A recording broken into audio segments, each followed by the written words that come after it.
Hello, welcome to another Computing with Dr. D video. We're going to look at Windows Forms today and do a Windows Forms app in Visual Studio 2022, and we're going to be doing a slideshow. I'm going to be showing you picture boxes, buttons, how to start coding in Forms, all in C# of course, so we'll get onto it. You can see here the start screen for Visual Studio. I'm going to create a new project and I will be doing a Windows Forms app.NET framework.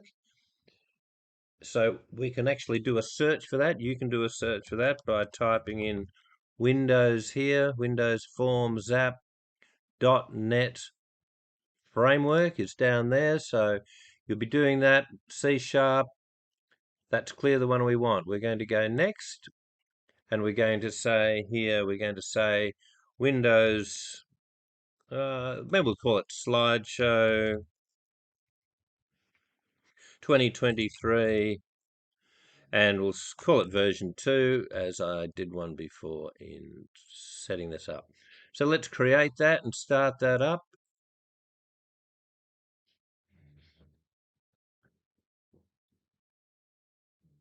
So here you can see Visual Studio setting that up. I'll just resize that. So when we resize our form, you can select the form and you can increase the size by dragging it around the screen there. Now that looks to be roughly the kind of proportion and size I want. Form here is called Form 1. Let's call that Slideshow, which is the name of our app, so that there can be no confusion for the user. See, it says Slideshow there. Here we have our toolbox, all the different tools that we need, all the different widgets that we're going to add to the screen to get our program going.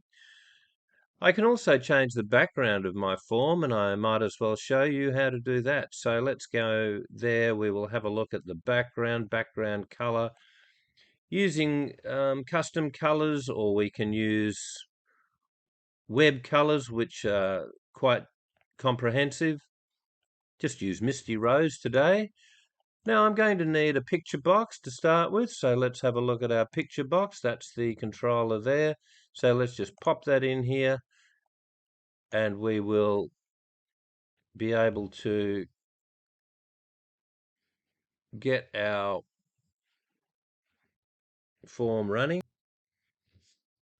And we resize our picture box. Now I've got a predetermined size I want because I know how large my images are. To make this slideshow, you will need 10 or 5 if you like, but I'm using 10 different images, all of which are the same size and proportion. So I'm using landscape images that will fit into this panel fairly well, and my original images are 1280 by 853.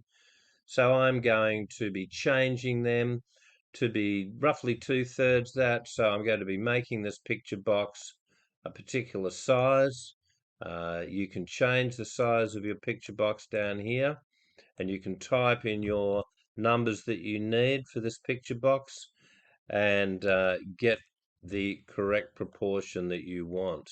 So in my case, I know that 2/3 of those numbers are 853 by 568. So those numbers should be 853, 568, 853, 568. You can see I've positioned it here inside the form. You can obviously move the form around, change the size, and so on. I'm going to need up to 4 buttons because I'm going to have the slideshow go next, and then I'm going to have a button that goes back. I'm going to have a random button, and I'll have an automatic slideshow button that will keep the slideshow going. So before we add anything else, let's get those buttons into the screen. So here's our first button. Now each button, when we press on it, will start a bit of code, kind of a new method. Each button should have its name next. say for this button, because it's going to go to the next slide. Now, if I wanted the functions to be, or the methods to be consistent with the name of the button, then what I need to do is also change the name of the design of the button, the background name or the code name, if you like, and I can change that to next as well, lowercase here. So if I want to put all of my buttons here, I can do that 4 times, and I'll do that now.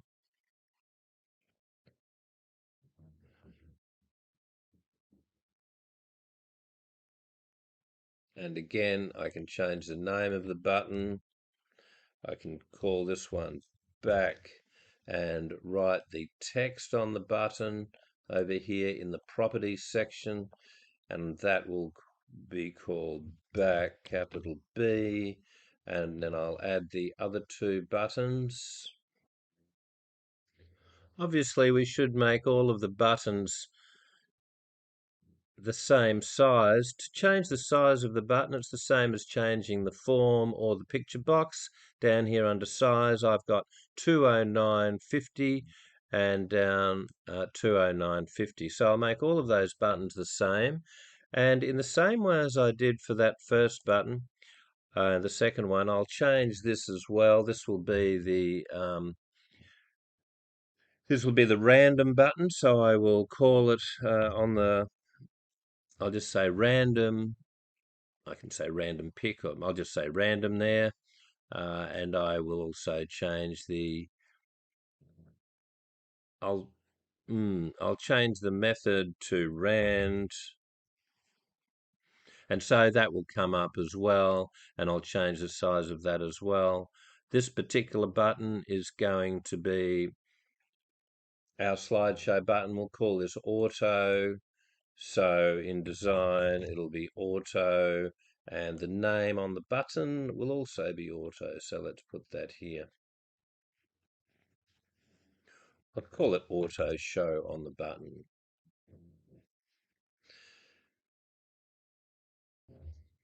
The other element I need on my screen after you've done that and named the buttons, named the methods they're going to be, or the background name for the buttons, you can move your picture box, make sure it's centered, and you'll need kind of heading for your app.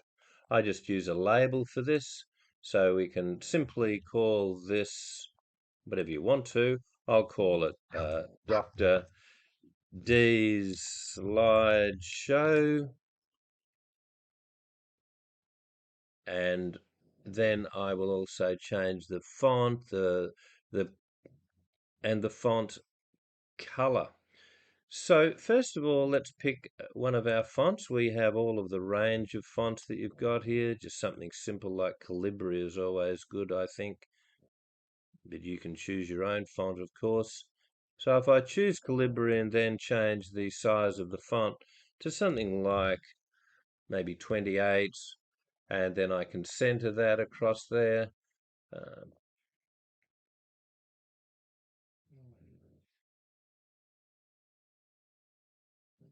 I can make it italic if I want.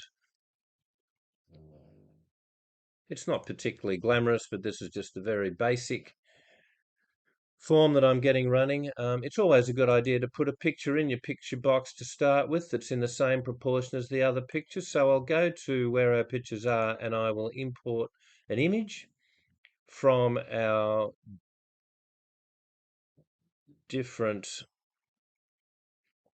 source that we want. I have a local folder that I use in my C drive, which I call local folders, capital F. I've got a computing there, and I've got slideshow pics. You'll notice that all of those headings there are in fact in capitals, so I'll remember that. Now I can just use this image that isn't numbered. When you get your 10 images, they should look like this, with maybe a word to describe the images and then a number. That number that we're going to use is the number or counter that we'll use in the code to identify the next image in sequence. The word has to be spelt correctly. It should be lowercase like it is here. and the number should not have a space between the word and the number, and each image I use has a JPG extension. It should not have uppercase JPG, it should not be a GIF, it should not be a PNG, although if you wanted to use all PNGs, that's fine too. But for this particular illustration, I'm just using this format with word, number, no spaces, and JPEG files. But the first image doesn't really matter. I can start with any images that I like. It would make sense to start with image 10 if we're going to be going through from image 10 through to image 1, 2, 3, 4, 5. But just to keep it entertaining, I'm going to start with a different image that is not in my slideshow. I'm going to start with image here, which is of a temple in Rome. So if I do this and put it into our picture box, I have to tell it to fill the picture box. And the best way to do that is to just stretch it across the picture box. I know that my picture box is in the right proportion for the image, and therefore it will not distort when you're showing the particular image. So now we can save all of that, make sure we save our entire project, and I'm going to start my code, and what I'm going to do is put the first bit of code inside our first button, inside the code behind that button, if you like. If I double click on the button, it comes up with all of the background code that I need. It has a form that's initialized already, and it has our next click. So remember that we call the code for this button next. This means when we click on that button called next, this code will run. And so inside here, we're going to have our code that actually will move the images forward, because we're going to the next image. To do that, I want a kind of global variable. So inside the form here, I can declare a global variable, and inside this global variable, I'll have an integer, which I'll call pick count, and this pick count integer will start at 0, and I'll move it forward as I go. So we've got pick count starting at 0. Now, obviously, inside our next button, what we're going to do is we need to increase pick count. So we'll have an increment for pick count here. And this is the incremental we want, just plus plus. You might remember the whole C++ thing. And this just means add 1 to the variable pick count. So it's picked up on that, and we need to change the image. Now, in this particular instance of our slideshow, I'm going to be using file images. There's a few different ways of adding images. You can add them to the resources inside the program, so that when you package up your program, the files come with it. But this shows you how to manage files inside a picture box, and I think this is worthwhile to know as well. So we're just starting with files this time. Later on, I'll probably go and use resource in another program, but let's have a look here. Let's say we're going to change our picture box image to the next picture box. So it starts at number 0. We've incremented that already, so that the variable of pick count 0 becomes 1, and so therefore we're going to be displaying the first image, and that first image will be Colosseum1.jpg, if you remember. So I'll write in the path to our images, and the first thing I have to do is to use picture box 1. And you'll see here it says picture box 1. We can click on that, and I'll go picture box 1 dot image, and then tell it where the image is. To do that, we need a little bit of code called image from file. You can see that that's there, and image from file takes a string, and inside this string will be the path of the image. And to get our path working in C# Visual Studio, we need to use double backslashes instead of single backslashes. Otherwise, it says something about an escape character. And to avoid using an escape character, a backslash, we do 2 backslashes and put them here. So our first directory that we're going to traverse is going to be that local folders directory, and then we're going to be doing our computing directory, and then inside there we have our slideshow pics,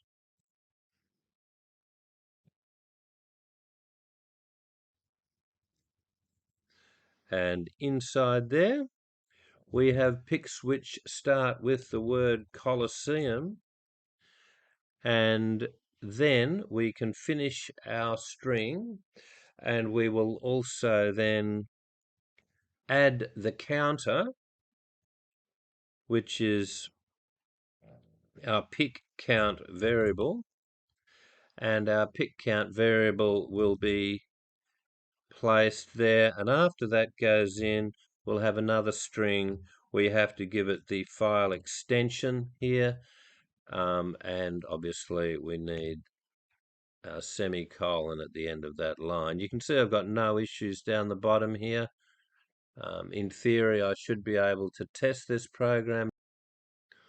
So when we run the program using the Run button up there, we can use our Next button and it will go to the next image.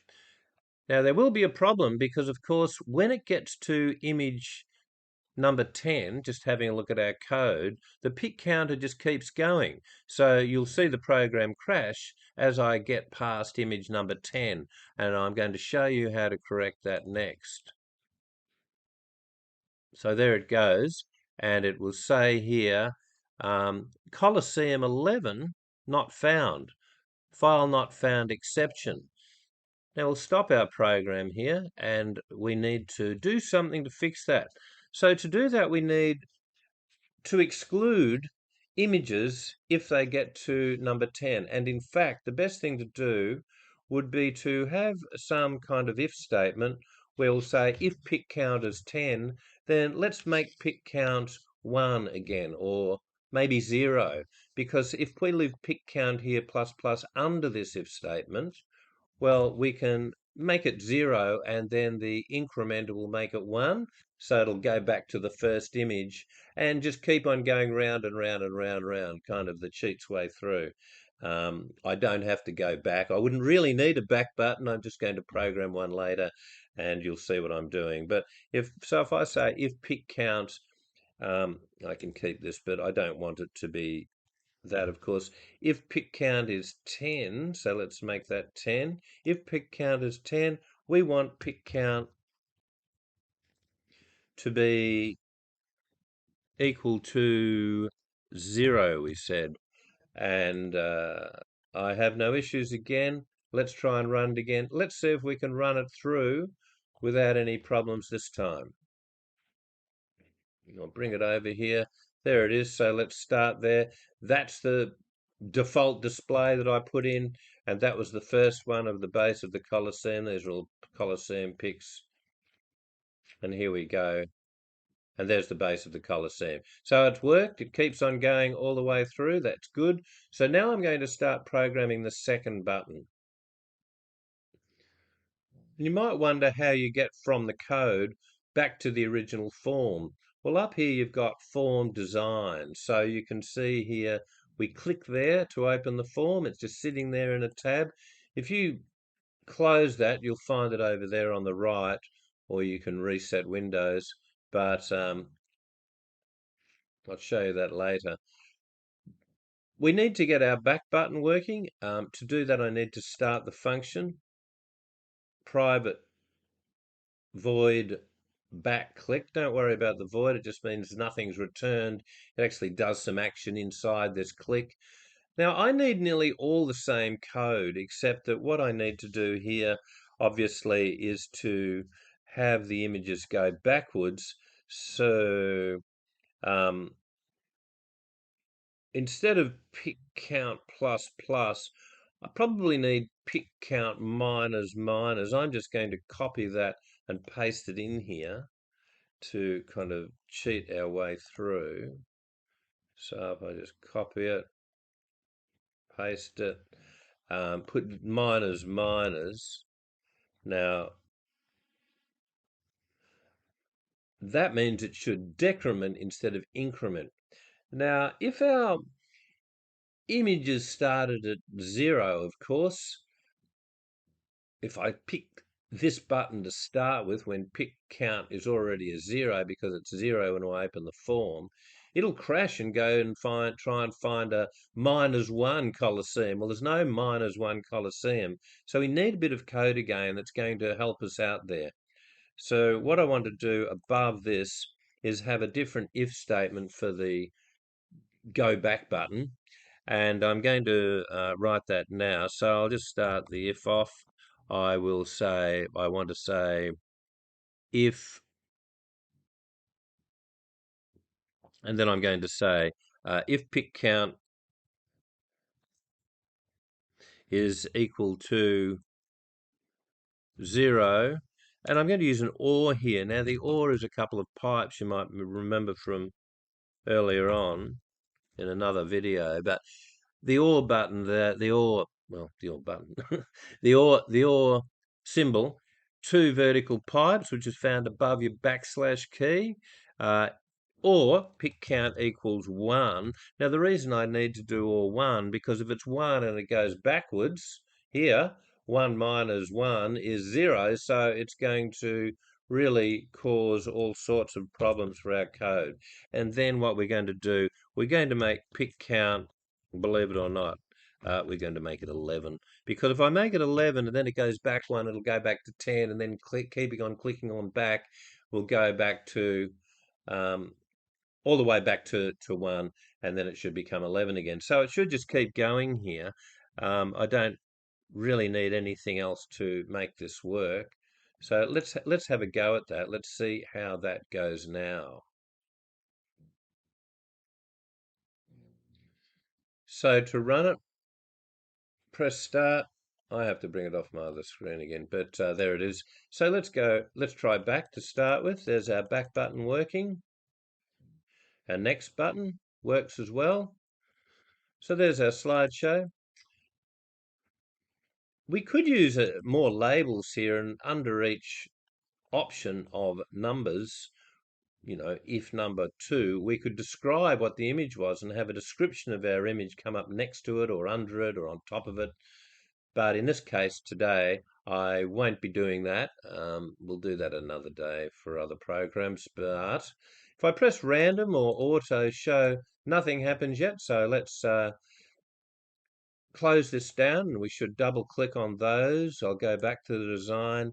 Let's get our random code working. So to do random code, I should be simply getting a random number generated, and in this rand, click, you see it says rand.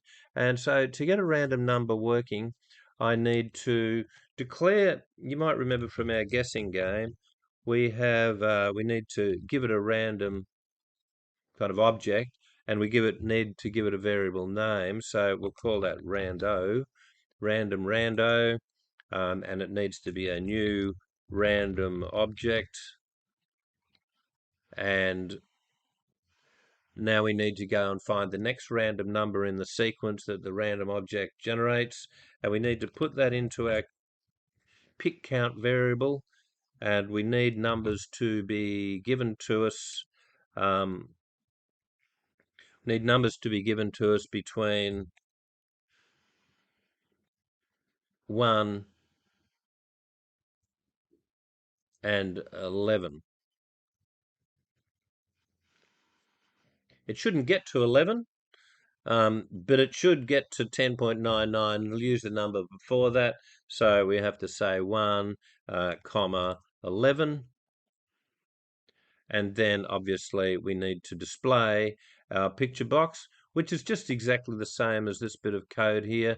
So we can copy that and put it down here without worrying about our location of our file, and we can now go and run that code. We have our random object, we have the picture box changing, and we shouldn't be out of range. It should work. So let's run that program and see how we go. All right, so here it is running. Now we're getting our random images. That works fine. Doesn't seem to have any glitches. The back button works, the forward button works. Our program's working well, but we just need our automatic slideshow working now, so we'll stop that. And we need to click, of course, on the timer to get that function working, or the method working that the timer uses. We also need another method for auto show. So if we click on that, we should start our timer. Now our timer, when you put it on when you just drag that on the screen, and you drag that on just by grabbing it and popping it down the bottom. If you click on the form, it'll put timer 1 down there for you. And over here on the right, under those properties, you can see there the timer interval is set for 100, which is milliseconds. So we want about 2,000 of them. We want an image every 2 seconds, not every 1/10 of a second.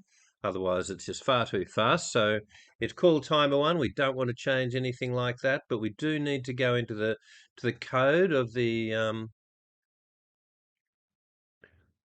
we do need to go into the code of our button and the code of the timer. If we go into the auto show button here, and I've got the timer object, I clicked on that just earlier, you could see here that you've got this auto click button. Because we simply want timer 1 to start, we simply need to have that command. And inside the timer, we actually want to select a random image, just like we did up here. So just kind of cheating a bit, we will just copy all of that code and we'll put it down here. There's only 3 lines of it, of course, and to make it more efficient, I could really have put this bit of code in a different function, and then I could have, or a different method, and I could have clicked on that method or selected that method here and run that, which would call that code, and then I could have had the same method in each of these buttons, but I haven't done that. We can now see how our program works. So let's try and run it again and see if the entire thing works. So here we go. We've got our next button, we have our back button, we have our random button. Let's see if our auto show button works. Every 2 seconds it should show a different image, and you can see it's doing that here. But what happens if we click a random button now? Well, it still goes, and so does our auto show button. The thing about the auto show button is I have not got a separate counter for it, which I should have done. So it only shows, say, 20 slides in sequence, and then it stops. But this is an auto show. It just keeps going as soon as you open your form. Well, not as soon as you open the form. As soon as you click on the auto show button, you have a perpetual slideshow. The other buttons still work, but the auto show button will keep going. We haven't got an off for it either, where I could have done timer stop. Yeah, you might like to add that button, an off button, or stop auto show, and then you simply say timer 1 dot stop bracket bracket. In any case, I'm going to leave you there. I'll see you in another video, Dr. D's C# tutorials, and this is Computing with Dr. D. I'll see you again before you know it. Bye.